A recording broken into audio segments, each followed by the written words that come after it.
She stood at the airport counter with her passport in hand, calm and prepared for the long journey ahead.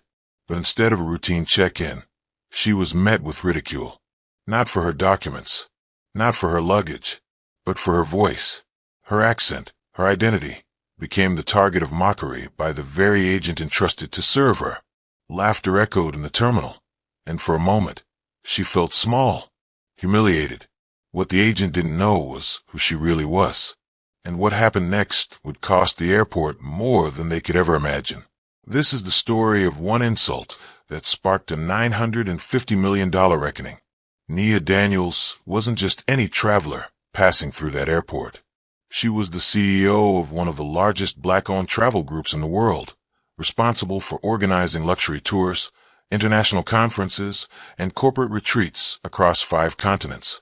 Her company wasn't just profitable, it was powerful, with nearly $1 billion in annual contracts and partnerships with major airlines, hotels, and resorts.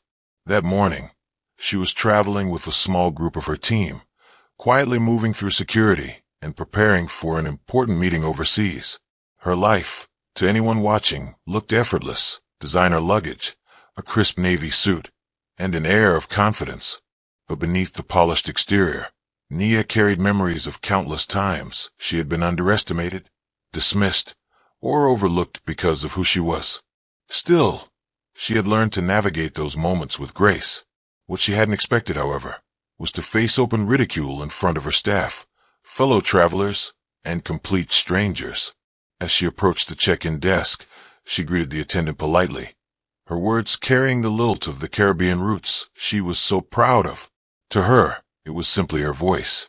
To the agent, it became a punchline. What started as a small smirk grew into a cruel chuckle. Then came the mockery, an exaggerated mimic of her accent, repeated loudly enough for those nearby to hear. Passengers turned. Some giggled nervously. Others stared in disbelief. Her staff froze in shock. In that moment, the tension was unspoken but undeniable.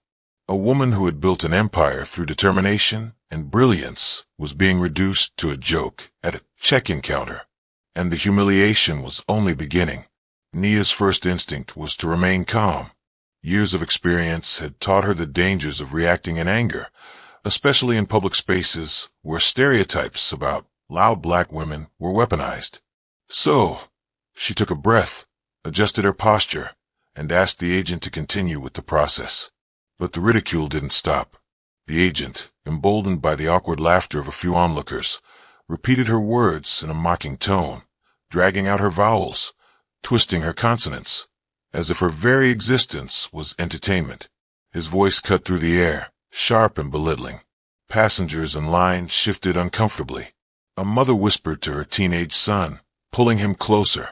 A businessman behind Nia cleared his throat, his eyes darting between the agent and Nia, silently questioning whether he should intervene.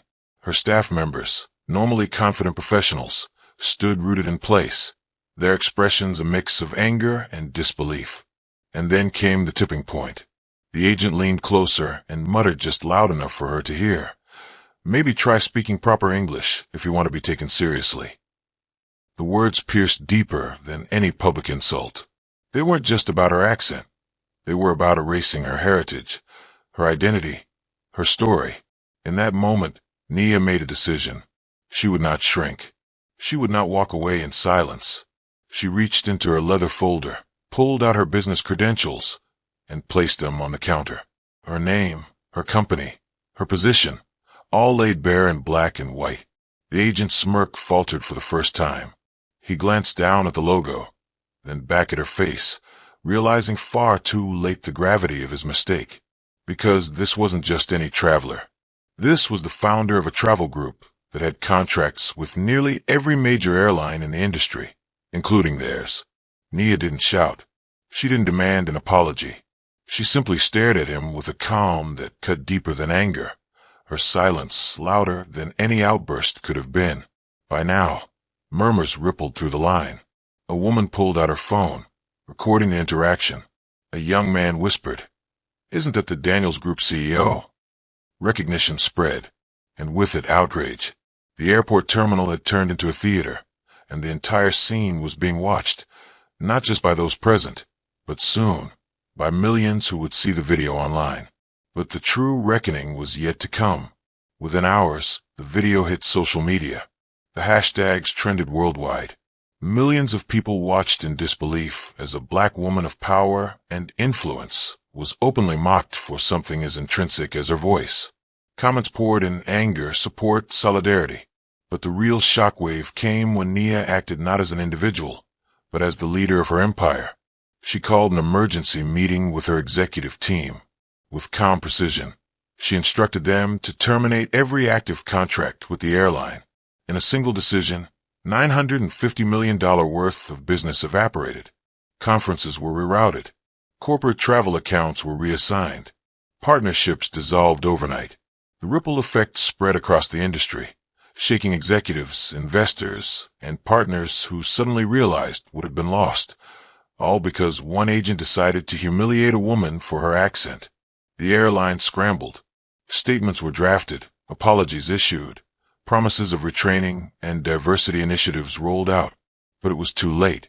The damage had already been done, not just to their bottom line, but to their reputation.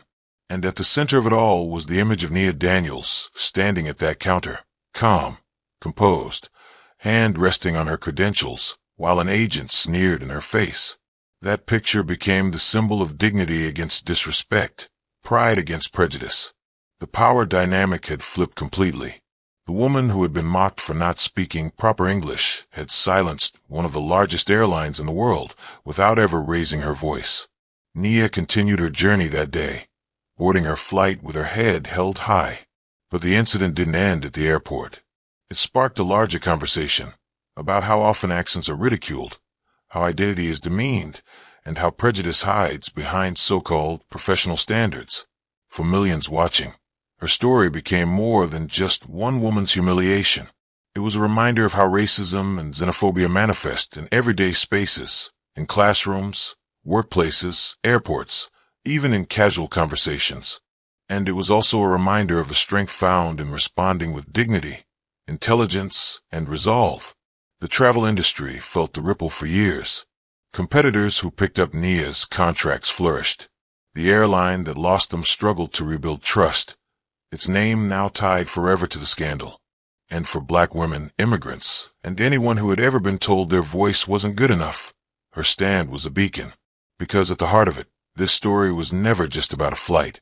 It was about respect, about identity, about the unshakable truth that no accent, no heritage, no culture should ever be mocked into silence. And as we reflect on her story, the question remains, how many more humiliations, how many more small moments of cruelty will it take before the world finally learns? If this story moved you, don't let it stop here. Share it. Talk about it. And if you believe stories like this need to be heard, make sure to like this video, subscribe, and join this community. Because together, we can make sure no voice is ever silenced again.